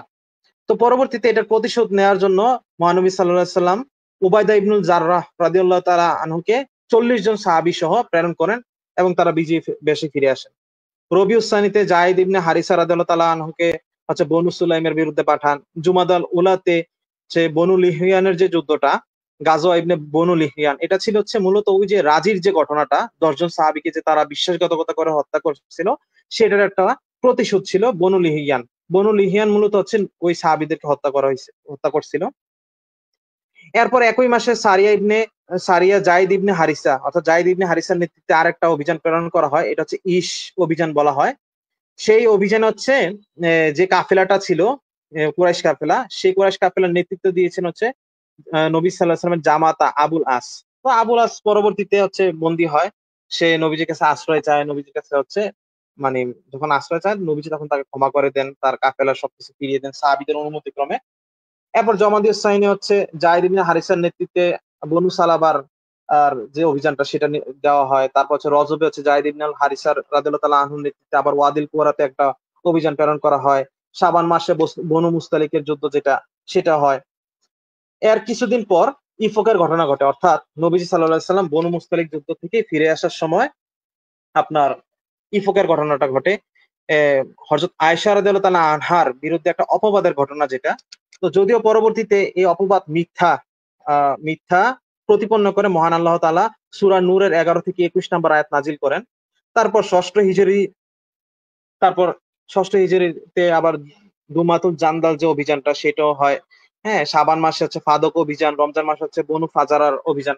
এখানে আসলে বিস্তারিত অনেক কথা আছে, তো আমরা সময় স্বল্পতার কারণে আমরা শর্ট করছি আর কি। এরপর শাওয়াল মাসে কুরুস ইবনু জাবির নামে একজন ব্যক্তি, সে হচ্ছে আপনার মদিনার আপনার কি বলে আবাদি জমির উপর আক্রমণ করে, সেখানে বিভিন্ন রাখালকে হচ্ছে হত্যা করে। তো পরবর্তীতে তার বিরুদ্ধে হচ্ছে অভিযান চালনা করা হয়। এর মধ্যে শাওয়াল মাসে আবু সুফিয়ান একজন গুপ্তচরকে পাঠায় নবীজিকে হত্যা করার জন্য। তো সেই গুপ্তচর যদিও ধরা পড়ে যায়, নবী সাল্লাল্লাহু আলাইহি সাল্লাম মানে তার সামনেই তাকে বলে দেন যে তুমি একজন, তুমি আমাকে হত্যা করতে এসেছো। তখন মানে সে অবাক হয়ে যায় যে যে নবী সাল্লাল্লাহু আলাইহি সাল্লাম কিভাবে জানলেন। তখন নবী সাল্লাল্লাহু আলাইহি সাল্লামের প্রতি আগ্রহ অনুভব করে সে ইসলাম সম্পর্কে জেনে সে মুসলিম হয়ে যায়। এরপর জিলকদ মাসে হচ্ছে আবু উবাইদা রাদিয়াল্লাহু তাআলা আনহু কুরাইশ কাফিলার নেতৃত্বে হচ্ছে মানে সরি কুরাইশ কাফিলার একটা বিরুদ্ধে হচ্ছে আপনার কি বলে একটা অভিযান প্রেরিত হয়। মহানবী সাল্লাল্লাহু আলাইহি সাল্লাম ৩০০ জন সাহাবী সহ আবু উবাইদাকে কুরাইশ কাফেলার বিরুদ্ধে একটা অভিযান পাঠান। তো এই অভিযানের সময় একটা মানে সাহাবীদের একটা সমস্যা হয়। সমস্যাটা হয় যে তারা তাদের যখন খাবার ফুরিয়ে যায় তখন তারা গাছ-পাতা খেতে মানে শুরু করে। গাছের পাতা এগুলো খেতে শুরু করে। এমনকি একসময় তারা মানে এমন অবস্থা হয় যে তারা আর এই গাছের পাতা খাইতে পারতেছে না। তখন মহান আল্লাহ তাআলার কাছে ফরিয়াদ করলে মহান আল্লাহ তাআলা সমুদ্রের পাড়ে, জায়গাটা ছিল সমুদ্রের পার্শ্ববর্তী অঞ্চল। সমুদ্রের পাড়ে একটা তিমি ব্যবস্থা করে দেন। তখন সাহাবীরা ওই তিমি মাছ ১৫ দিন যাবত ভক্ষণ করেন। এর পরবর্তীতে হচ্ছে হুদায়বিয়ার সন্ধি যেটা করা হয় জিলকদ মাসে, ষষ্ঠ হিজরির জিলকদ মাসে নবীজি সাল্লাল্লাহু আলাইহি সাল্লাম তার ১৪০০ সাহাবী সহ আপনার উমরা করার উদ্দেশ্যে মক্কা অভিমুখে রওনা হন। তো মক্কা অভিমুখে যখন রওনা হন, পথিমধ্যে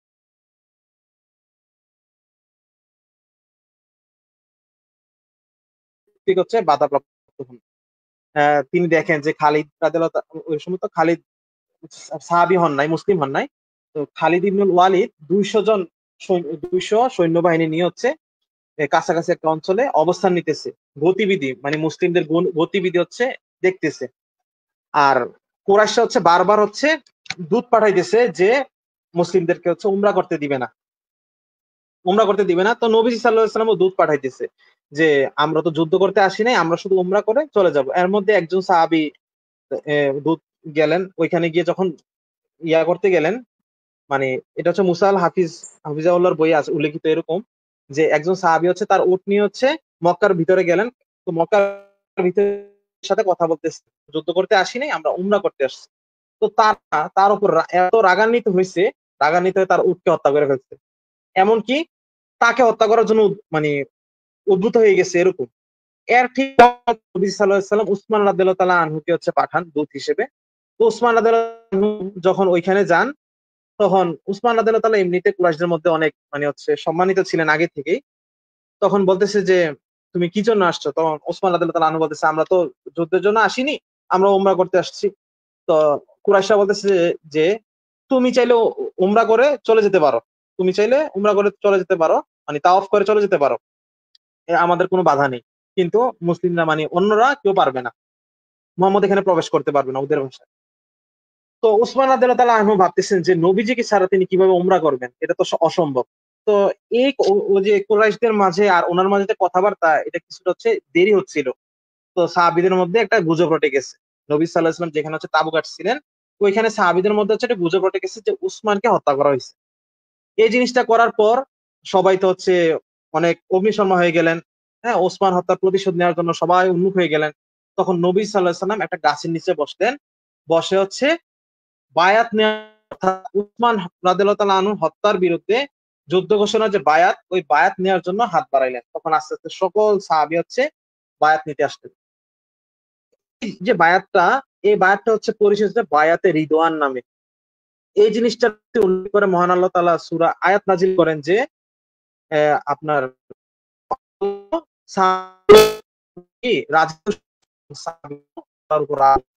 মানে এই জিনিসটার প্রতি তার আল্লাহ তাআলা এত খুশি হন যে একটা আয়াতি নাজিল করে দেন। তো পরবর্তীতে যখন উসমান রাদিয়াল্লাহু তাআলা আনহু ফিরে আসেন, হ্যাঁ, তো তারা এই বায়াত থেকে আস্তে আস্তে ইয়ে হন, মানে যুদ্ধের যে বিষয়টা, এটা থেকে পিছু হটেন। এরপর কুরাইশরা তাদের দূত পাঠায় যে আপনারা এবছর উমরা করতে পারবেন না, হ্যাঁ, আমরা উমরা করতে দিচ্ছি না, আপনারা একটা সন্ধি চুক্তি করেন। তখন তারা সন্ধি চুক্তি যখন করে, ওইটা আমরা হুদাইবিয়া নামে চিনি।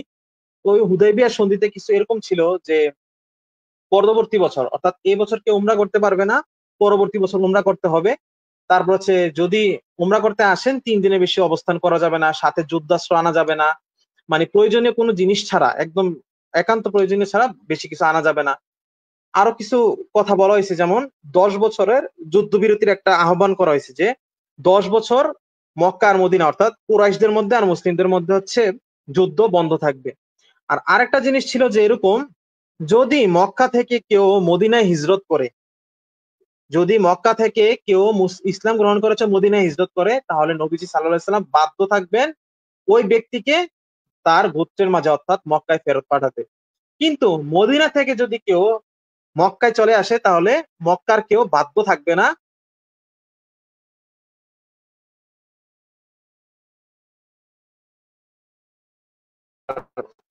সাহাবীর একটু মনক্ষুণ্ণ হয়েছে হয়েছে এই কারণে তারা আসছিলেন উমরা করতে, কিন্তু উমরা না করে উল্টো সন্ধি চুক্তি করে ফিরে যেতে হচ্ছে।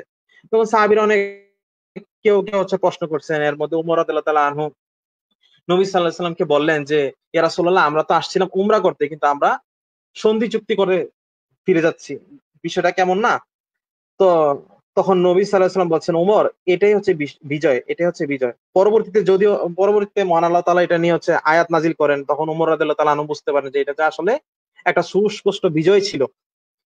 তো এরপর নবী সাল্লাল্লাহু আলাইহি সাল্লাম সেখানে যেহেতু এবার যেহেতু উমরা পালন করতে পারবেন না, তো ইশারার মধ্যে একটা উমরা পালন, নবীজি সাল্লাল্লাহু আলাইহি সাল্লাম সাহাবীদেরকে ইশারা করলেন যে তোমরা চুল কাটো এবং তোমাদের যে কুরবানির পশুগুলো সেগুলো কুরবানি দাও। তো সবাই হচ্ছে মনমরা হয়ে বসে আছে, কারণ কেউ তো উমরা করতে পারতেছে না। তো নবীজির ওই আহ্বানের দিকে হচ্ছে নবী কারো নজর ছিল না। তখন উম্মে সালামা রাদিয়াল্লাহু তাআলা আনহা হচ্ছে যে ইয়া রাসূলুল্লাহ, আপনি এক কাজ করুন, আপনি নিজে নিজের চুল কাটুন এবং আপনার নিজের পশুর কুরবানি দেন, তখন দেখবেন সাহাবীরা আপনার দেখা দেখি এই কাজ করতেছে। তো যখন তিনি এই কাজটা করলেন, তখন তারা সবাই একসাথে হচ্ছে এই কাজ করলেন। তো পরবর্তীতে সাহাবীরা বুঝতে পারছে যে হুদাইবিয়ার সন্ধি ছিল আসলে একটা সুস্পষ্ট বিজয়। তো নবী সাল্লাল্লাহু আলাইহি সাল্লামের আজকে এইটুকু পর্যন্ত মূলত আলোচনা ছিল, হয়তো এত সাজানো গোছানো নাই, এতটা যদি ক্ষমা করো। আজকের মূল আলোচনাই ছিল নবীজির জন্ম থেকে হুদাইবিয়ার সন্ধি পর্যন্ত। ইনশাআল্লাহ আমরা পরবর্তীতে হুদাইবিয়ার সন্ধি পরবর্তী যে ঘটনাগুলো ছিল এবং নবী সাল্লাল্লাহু আলাইহি সাল্লামের ওফাত, তার আচার আচরণ, আখলাক, তারপর হচ্ছে তার গঠন বৈশিষ্ট্য, পরিবার নিয়ে আলোচনা করব। আসসালামু আলাইকুম ওয়া রাহমাতুল্লাহ। তো নেহাল ভাই আছেন? নেহাল ভাই? জি, জি, জি, জি। জি ভাই। আলহামদুলিল্লাহ, মাশাআল্লাহ, জাযাকাল্লাহ ভাই। আপনি বেশ চমৎকার ভাবে হচ্ছে যে যতটুকু টপিক আলোচনা হয়েছে, আমাদের ভাবছিলাম যে অনেক বেশি সময় লেগে যাবে, তো আলহামদুলিল্লাহ অত বেশি সময় লাগে নাই। নেটওয়ার্কের সমস্যার কারণে একটু হয়তো মানে যারা শ্রোতা ছিলেন আপনাদের শুনতে একটু কষ্ট হয়েছে। তারপরে হচ্ছে যারা এই পর্যন্ত শুনেছেন বা পরবর্তী যারা আলোচনাটা শুনবেন, সবার জন্য আমার কাছে মনে হয় যে এত কম সময়ের মধ্যে নবীজির জীবনীটাকে এরকম একটা বস্তুনিষ্ঠ জায়গা থেকে এবং হচ্ছে যে একটা অবজারভার মানে একটা পর্যবেক্ষকের জায়গা থেকেও কিভাবে জানা যায় সেটা আমরা জানতে পারলাম। এবং আশা করি এই আজকে এই আলোচনাটা আমাদের যারা প্রতিযোগিতায় অংশগ্রহণ করবে এবং প্রতিযোগিতায় অংশগ্রহণের পরও এটা আমাদের একটা গুরুত্বপূর্ণ রিসোর্স হিসেবে কাজে আসবে। তো জাযাকুমুল্লাহ খাইরান। আসসালামু আলাইকুম ওয়া রাহমাতুল্লাহি ওয়া বারাকাতুহু।